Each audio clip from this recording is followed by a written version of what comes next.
and welcome to SCG Global Spin. Your host today is Jeffrey Brooks.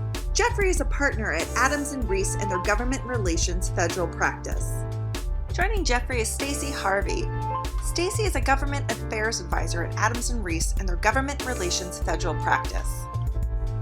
So Jeff, one of the first things that I thought was so interesting was that President Biden, one of the first things that he did was he named his COVID task force. Do you think that that was an indication of the priority he was going to put on COVID by doing it so early? I do. And I think, as we're going to talk about today, Stacey, in any number of issue areas where the President Biden and President Trump's administrations differ, this by far was what President Biden ran on. It was at the heart of what was at the election back in November. We were still in the midst of it. The COVID vaccines had not come out yet. So there was going to be differences. And I think by naming it early on, President Biden wanted to show that he had control and a grasp of the COVID problem and all the issues that surrounded that, as to differentiate himself from the previous administration as it related to early on when, there was hiccups, there was stuff with tests, and there was, all sorts of problems. And that comes with the fact that we didn't know what was going on, and it maybe wasn't as well organized. So I think President Biden wanted to make sure that he had a team, they were in place, they knew their role, and that they got a handle on what the Trump administration had been doing and were doing as it related to the pandemic, so they could go simply into that. And I think you see some key things that happened early on, that President Biden made it crystal clear that science was going to be the most critical piece, that he kept saying that we're going to follow the science, we're going to follow it. You can see the discipline that they wanted to instill in their COVID task force, that the press conferences were not with the president. They were with the person running the COVID task force when they were at different places. And so, different issues and different things.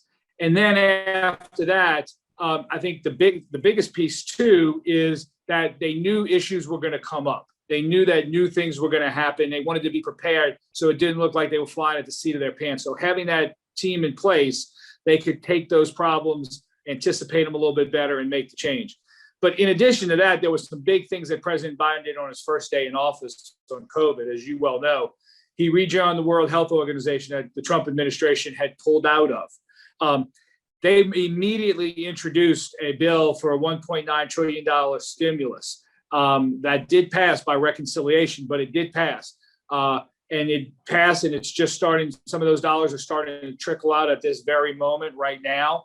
So I think that was something different. It took a while. If we remember, we passed one in April, and then we didn't pass another one until December, where there was that one under President Trump, and then boom, President Biden, the reconciliation, passed it immediately in March to get that moving.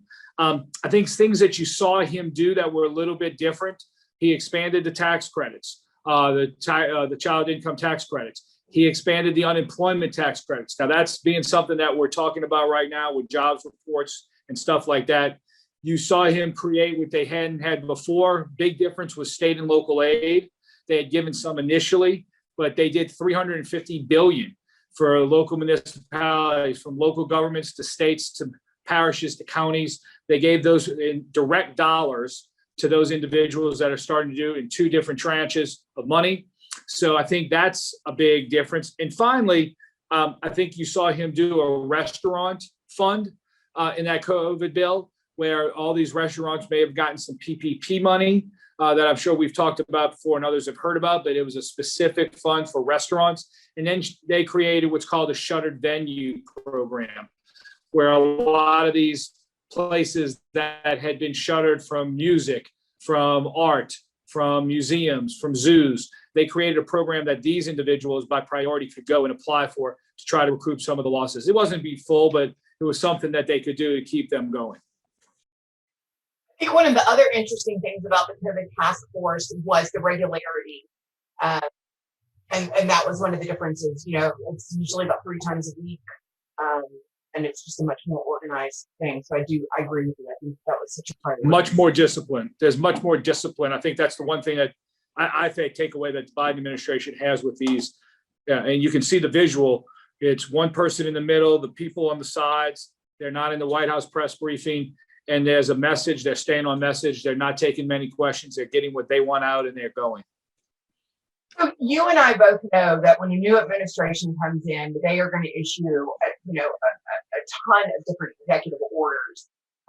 Were you surprised by the amount of executive orders that President Biden issued and the aggressiveness, or do you think that this was on par for any administration?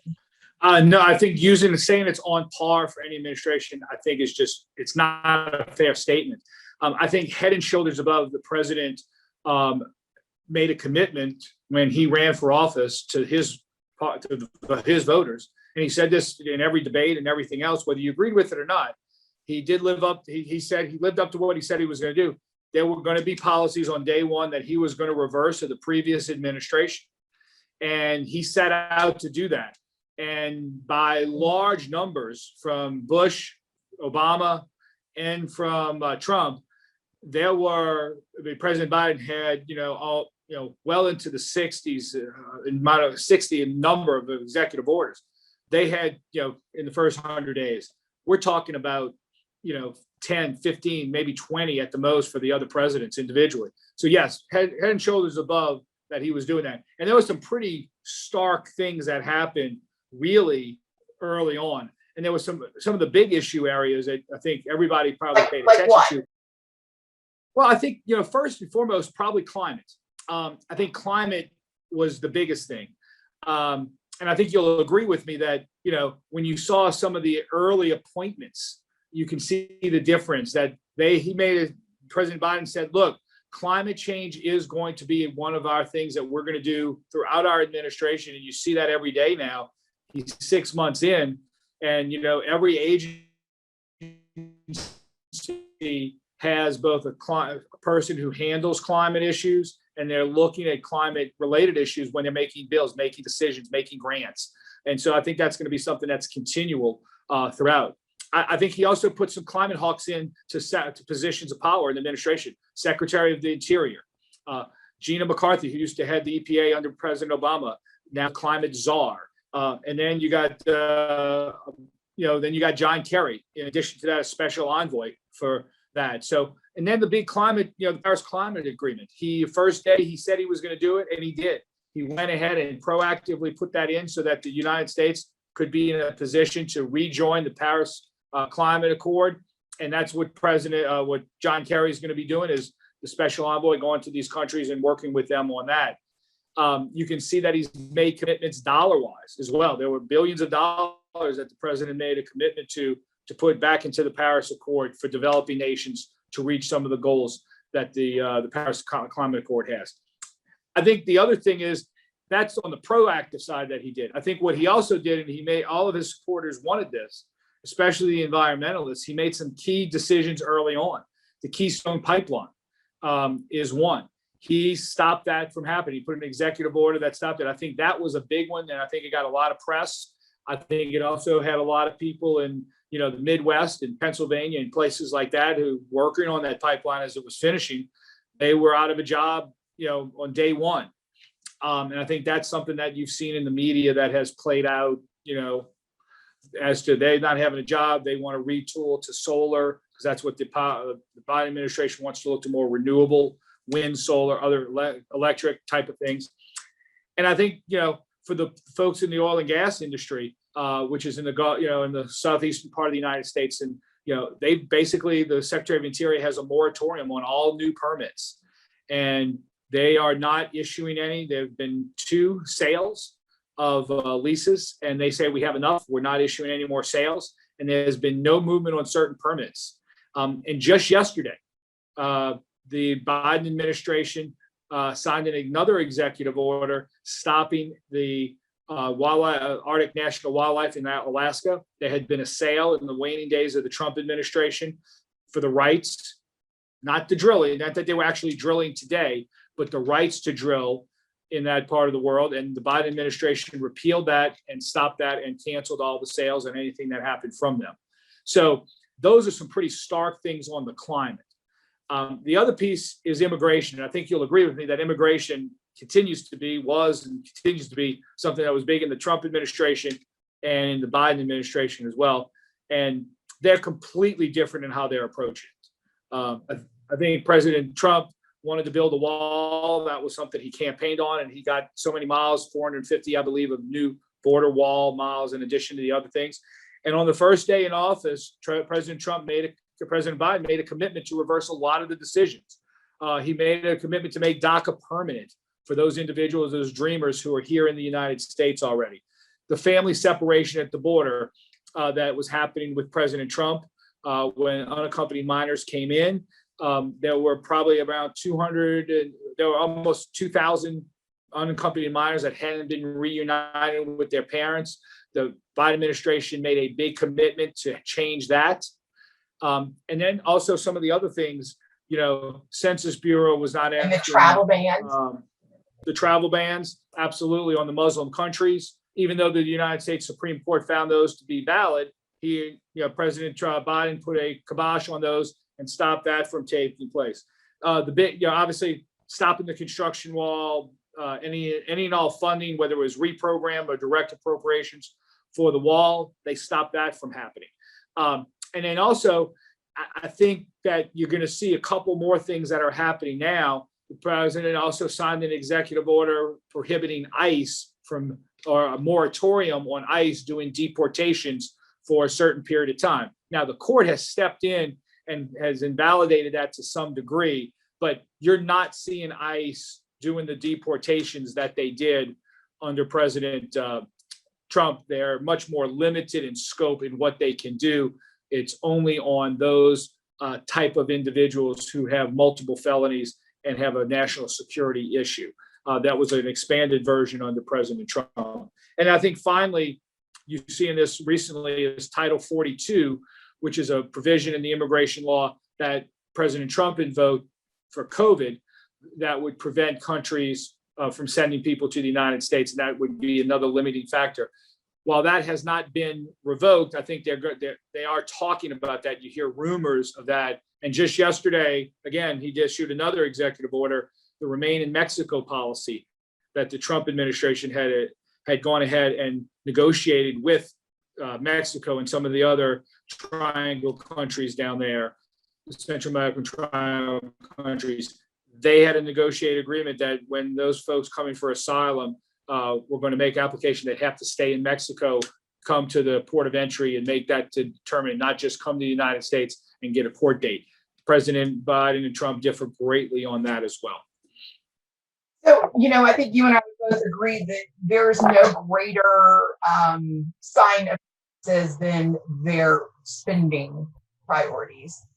What do you think how do you think President Biden is differing from President Trump on economic matters? Well, you and I talk about this all the time because we do a lot of work in this area when it comes to spending appropriations and dollars. And we read the same articles, we see some of the same things, we hear some of the different stories. But I think the biggest thing is what the president dropped his budget just last Friday, which is one of the latest that's ever happened. People were curious to see where his priorities were going to be, because you had the COVID spending that we talked about early on. He's had two other bills that the president has introduced, the infrastructure package and then the jobs package, which totals about $4 trillion. You see in his budget package that there's a stark change in what's important. President Trump wanted to, quote unquote, rebuild the military, and there was large increases every year with his budget requests as it related to the military. And that included hardware. It also included more bodies. It included pay increases and things like that. But President Biden is keeping that flat. If it is, it's a small increase, maybe percentage or two increase over what that is. And in Washington terms, unlike the rest of us who have to live within a budget, a 1 or 2% increase is almost a decrease because of cost of living and cost of materials and things like that. Where President Biden is completely different is in the other things, in the environment, and the amount of money he's putting in to plus up those accounts for the environment, and the amount of money in education. the amount of money that he's putting in as it relates to the environment correlates directly with what he wants to do with climate change, and that a priority that he's made it. And whether that's from electric vehicles to making the fleet of federal cars, which is almost like 650,000 all EV over a certain period of time, both from an investment standpoint in new charging stations, as well as technology, batteries, research and development, all that into the environment, also in ways to stop climate change from carbon capture and carbon sequestration. Those types of projects are all there. Resiliency, I think you see those dollars going there. And then in education, which I know you're an expert in, and you may want to weigh in a little bit more than I do, but it was a 41% increase in the amount of money going for education. And that's just not higher education. That's in the K-12. Why don't you talk a little bit, Stacy, on that? Because I know that's an issue area that you're passionate about. Well, I think what is most interesting is not only the increase that we're seeing in education funds, but it is spread out across, like you said, so it's K-20 funds. I think some of the priorities that they have are much more in line with administrations that we've seen in the past. President Trump was trying very hard to make sure that the Department of Education was not in control of some of these priorities. And I think President Biden is very much trying to put his hands back on the department. Jeff, so one of the terms that we keep hearing about here in Washington is human infrastructure. And I think, you brought up the extra spending that President Biden wants to do on, healthcare and education and such like that. We keep hearing that this human infrastructure could be part of what they're calling the overall infrastructure package. Could you give us a little background on that and how this is sort of differing from what we've seen in the Trump administration? Sure. Let's go back to years ago, it seems like now, when I worked on the Hill for a member who was on the Transportation Committee. And when we were on the Transportation and Infrastructure Committee, every 5 years, there were a couple bills that you would work on. It was called the Surface Transportation Bill. And that included roads, bridges, grant programs. It was basically the highways, the state programs that got dollars from the federal government, rail, Amtrak, passenger rail. And you reauthorize those programs every 5 years to give a direction so that the Department of Transportation had time and some timing and rationale as to where they wanted to put the dollars and the priorities and so forth. That there's always slippage in the reauthorization. They may extend it because there's certain ways to do it. And obviously gas taxes is how we funded our transportation system. So fossil fuels, cars on the road, more gas taxes, federal government collects those, and that's what they give back to states in order to do that. Another big bill was called WRDA, Water Resources Development Act. It was the bill that helped with safe drinking water, clean drinking water, and more specifically, the Corps of Engineers with flood control projects, dam projects, reservoir projects, small shore exposure, erosion projects, environmental type projects, and basically was the operation and maintenance of many of the major waterways in the United States. For example, the Mississippi River from Minnesota down to the mouth in Louisiana, the Florida Everglades. Those were the big infrastructure bills. And you can see those are what we refer to as, we call hard infrastructure, tangible infrastructure. And that's what I think the Republicans are really trying to focus this bill on, because everybody wants to do infrastructure. I think if you look at polls, you'll see almost 80% of the people say, yes, we should do an infrastructure bill. And yes, we should get together and be bipartisan in that infrastructure bill. When you dig a little bit deeper and say, what does that mean? That's where the soft infrastructure and the hard infrastructure come together, and you have a difference of opinions. So airports, roads, bridges, drinking water, safe drinking water, all those things I think everybody agrees on. It may be a difference in how much to do that, and how much money you want to spend on it, but those are that. The next big word that's come to be that would not have been included in hard infrastructure before is broadband. And broadband was big in all the COVID bills. We saw a lot of funding being provided for that. In both President Biden's infrastructure bill and as well as what the Republicans want and what Trump had talked about, there was some broadband, but not to the extent. And I think that has everything to do with the pandemic. With the pandemic hitting, we got to see that everything had to be virtual, and how many people in rural areas or areas that didn't have as strong of an internet connection or a broadband connection. People didn't have it by economic or socioeconomic conditions. So that is a big component now. And I think both parties and the administration and Congress, both parties look at broadband as now a hard infrastructure piece. What President Biden has done, and that's about $600 to $800 billion, depending on which way you look at it. The other pieces to his $2.2 trillion package that completely differs than what President Trump and his administration wanted, and what they're negotiating right now is the soft infrastructure. They were talking about $400 billion for elderly care and home health care. They look at the individuals taking care of the elderly, taking care of their parents. They need help. They needed economic help in order for them to get into the workforce or to ride the bus or to do whatever needs done. So they're looking at that as those individuals need to be it because that's our human infrastructure that provide jobs and opportunities. And if we can't get those people out into the workforce, they're not going to have jobs. We can't be going forward and doing that. They think of schools and the lead pipes in the schools as infrastructure.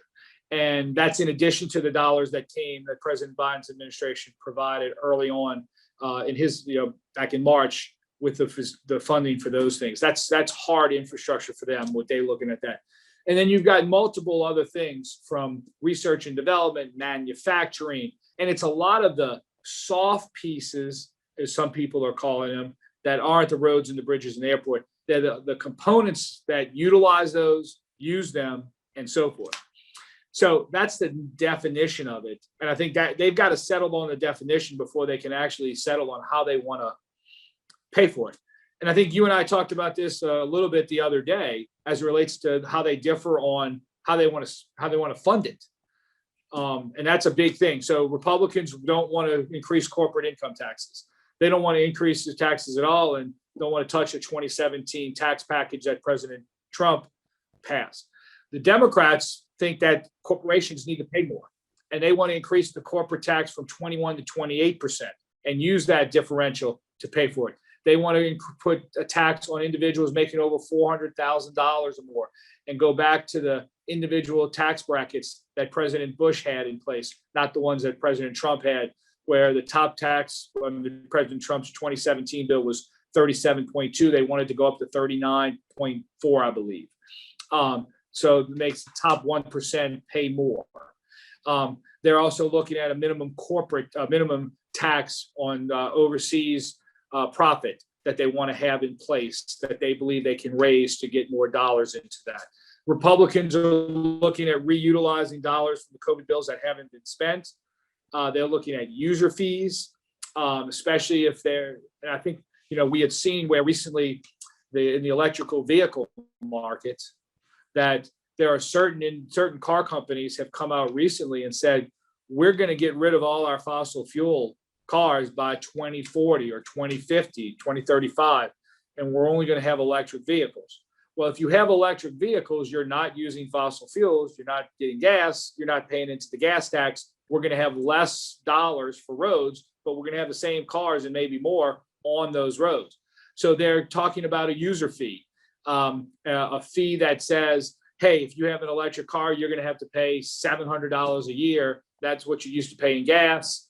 Now you're going to pay it into that so it can go into the fund to continue to build the roads and make them stronger and better. They're talking about vehicle miles traveled. So you'd pay a tax based on the amount of miles you travel. That has had a lot of different ideas, but it's hard to put in place. So how they want to spend it, how they want to go ahead and do that is based on the type of taxes they want to do. And I think the biggest difference between the Biden and Trump administrations on this is the Biden administrations look at this as a once in a lifetime opportunity, an opportunity to change things. The pandemic was a once in a 100-year type of problem. This is a once in a generation type of time where making these type of investments can catch us up to China and other countries that we compete with on a global scale. And in that way, that's new spending. That is not spending that's going to be paid for by current taxes. They're going to have to raise taxes, and it's not going to cover everything, But as in anything, the budget cycle, they're looking out 15 years to say when in 15 years, because of all the new dollars that are going to come in the door, it will have already paid for this. So Secretary of Transportation Buttigieg came out and said that June 7th is the deadline that he's giving to reach an agreement on the infrastructure package. And so, I've been seeing a lot of things and talking to folks on the Hill this week, and they're saying that this is kind of the do or die week. And that, obviously the president's been having meetings at the White House with the Republicans to try to hammer out a negotiation. Do you think at the end of the day, this comes down to the pay-fors? I think it does come down for the pay-fors. And I think, as we were walking in today, there was a big meeting, a one-on-one meeting yesterday at the White House between the president and Senator Shelley Moore Capito from West Virginia, Republican. She's been the lead negotiator as the ranking member on the Senate EPW committee. And Senator Capito and the president met yesterday, and they met for a good hour, hour and a half. There was not a lot of chatter about what was discussed, if there was any breakthroughs. But just before we walked in, President Biden said he'd be willing to go down to 15% on the corporate tax, which is different than where it is now at 21. And now, I'm not sure how that works and what that gets, because that's little or no tax to those corporations. So is he saying we'll lower the taxes on them, and therefore you give me more dollars and it's just going to be spending we're going to do, and it's not going to come out of them? I don't know, but that was a big concession by the president and trying to get a bipartisan deal. So the question really boils down, as you said, June 7th. I think that's a great target date. I think it's Monday. I don't think it's going to come. It's going to come and go. They don't even have legislative text yet. So it's going to be a while before they draft that legislative text. The House passed that hard infrastructure. They're going to pass their hard infrastructure package pretty much in a bipartisan fashion, I would think, sometime next week. And then the Senate already did it last week by 20-0. So that's the roads, the bridges. Like I said, everybody likes roads and bridges. Nobody complains about that. It's the question marks of some of the smaller things and how they pay for them and where they go and the policies and how much climate change, how much electric vehicles. I think that's where the rubber meets the road and where the differentiation between the two administrations come. So earlier you mentioned the president's budget and how it was released. It's, pretty late. Usually we see the president's budget in, into February, beginning of March kind of time period. Do you think that is an indication that things are going to be delayed on a budget deal? Or, there's so much talk about doing reconciliation as they did with, the previous COVID package, using reconciliation again to take care of this infrastructure package. Do you think that this is going to cause a delay if they have to use reconciliation, or what do you think that's going to look like? Well, it's a great question. I mean, when budgets come out, usually in February is the general time frame. The general rules of thumb is the president gives his speech to Congress, and then his State of the Union speech, and then the budget comes out shortly thereafter. And that's a preview of what he wants to do and preview his speech. Obviously, with the election, he didn't give a State of the Union, and then COVID. So I think, and then him wanting to completely change some of the things in the direction of what the Trump administration was doing. They produced a small, skinny budget to give an idea. That really didn't give anybody anything. And as you and I like to call each ourselves, bill geeks, when you sit down and read these bills, they put together a package that came out last Friday, right before Memorial Day, of some pretty substantive changes in what they want to do and where they want to do the spending, as we talked about before. So in order to get this passed, the budget passed, Senator Schumer wanted to utilize reconciliation is what was used to pass, if we remember, the $1.9 trillion spending package, which was on party line votes, all Democrat, no Republican support. The COVID stimulus, you mean? The COVID stimulus, yes, thank you. I think this, what they want to utilize is they want to utilize the one that is 21 budget package that was passed as another saying, hey, look, we're going to use this because you can only get reconciliation twice in one legislative year. And there, the Senate parliamentarian late yesterday said, yeah, you can't do that. And if you want to, you're going to have to go through the committee structure. You're going to have to get a Republican to vote with you to move it. And if that's the case, that's the only way you can do it. Well, that's a tall hurdle, if almost impossible hurdle to do. So it could be this late in the game, maybe they just forego a budget package and just try to go do other things. I don't know, but I think they're going to try to put as much of it together because they're not going to get as many bites at the apple. And we're saying all this knowing full well that the budget year ends September 30th. New fiscal year starts October 1st. We haven't met that in a long time. So I think it's safe to say 100% that we're going to have a continuing resolution that funds the government at its current levels, at least into early next year. The question becomes, is that 6 months with everything on the legislative calendar that we want to have happen? Is there enough time to get any of this or all of it done? And I think the late nature of his budget didn't put it in this predicament because I think he was put in the predicament, President Biden was, with everything that had gone on previously and COVID. But I think as we are coming out of COVID and the vaccines are working and things are going better in that respect, this is where the priorities are going to be for the administration going forward. So do you think that if we see a budget reconciliation package, or excuse me, if we see a budget come out of Congress, do you think it will mirror what the president's budget requested? No. I think that's been the age-old thing that's so funny about this. Presidents send this as presidents and individuals in the federal government who work diligently on that budget. Whether you agree with it or not, they work tirelessly for 6 to 8 months before any of these documents come out. And they're very happy they produced a document that this thick, and they've got all sorts of charts and graphs and credits and this and that, except what they don't know, what they know, but is that it's a blueprint. It's a recommendation. The Constitution is very, very straightforward and say spending originates in the House of Representatives. So the House is the body that starts the appropriation process. So if, like last year when the administration was Republican and the Congress was Democrat, budget was pretty much dead on arrival. Most administration budget requests are not passed without any interpretation from Congress. To the contrary, Congress takes that responsibility of the person very seriously, and they do what they want. Now, they will incorporate, because it's a Democratic administration, they will incorporate many of his concepts and many of his ideas. But there's some gamesmanship that gets played where the president says, okay, I know I want to do this, knowing full well he can't, and he leaves something else out that he does want, knowing that Congress is going to put it in. So there's a lot of gamesmanship that also goes into this as well. So I guess if they are able to pass an infrastructure package that includes some of this human or soft infrastructure, and it has some of those deals, it would look very different on what kind of CR or end of the year spending package we have, right? Absolutely. I mean, they would be able to fund some of these projects through the infrastructure deal and wouldn't necessarily be forcing an end of the year package the way we normally do. Yeah, and it really depends if they're going to put it through. I mean, I would think that they're going to have to put through that package of infrastructure, whether it's hard, soft, the jobs package as well. They're going to have to do it under reconciliation in order to move that. They're not going to waste a reconciliation opportunity on just the appropriations process. They will just do that as they need to do it.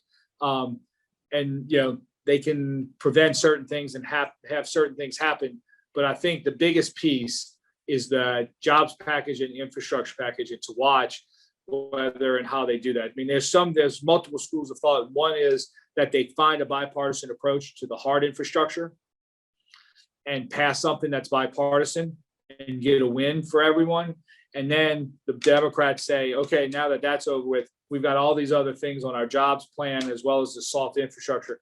And they use that for that once in a lifetime, once in a generation time opportunity to pass it. But that's pure speculation on all of our parts. None of us really know how this plays out, and the Senate parliamentarian can do that, can make those decisions. I think the big thing is we're getting now into more detailed places, but I think we've seen from the very beginning, Stacy, of the Biden administration, from before day one, before January 20th, back in November, when they established the COVID task force, till June the 2nd and June the 3rd, that there are stark differences between these administrations. And there often are stark differences. There's nuances that you see every now and again, And that's often the case when a Republican or a Democrat changes office and you replace a new administration. But these differences could not be starker. I mean, they are on either side, just so far to either side that, from oil and gas drilling as an example to moratorium on it. I mean, there's no room in between. So I think you're just seeing two very different sides on the very edges of both sides taking place right now. What President Trump did, and now what President Biden is doing. So now we're just going to have to wait and fight it out on the legislative calendar and hope that we have enough time this year to finish all of the priorities that. Yeah, it's going to be a long, hot summer here in D.C. We're going to see what happens. It's always a long, hot summer, but I think we're going to, that it could get more tense than it already is with some of this if we can't find a bipartisan solution to infrastructure. Well, let me just say this in closing, Stacy, and I think welcome your thoughts on this too, is I think we've been in uncharted waters for a number of years. I think the pandemic has made and raised the level of uncharted waters any of us have seen in our lifetimes. And I think politics was always difficult. I think it got more difficult during the pandemic. I think the polarization that's all up here by both parties has created some issues. So in terms of differences and changes, they're stark, they're big, and they're probably still yet to come. President Biden has 3 more years. The Congress, the Democratic Senate and Democratic House have another year and a half before elections and to see what happens then. And I think these differences are only going to get bigger. And whether one party can do it and pass it, there's only so many bites of the apple that the Senate can have to start on a reconciliation package to the breadth that they want. And to me, that's the big thing, is how many times they're willing to take that chance and get that done. Thank you very much. And if there's anything, let us know. And that concludes our recording. Thank you for joining us today. You can find this and many other episodes at scgglobalspin.com.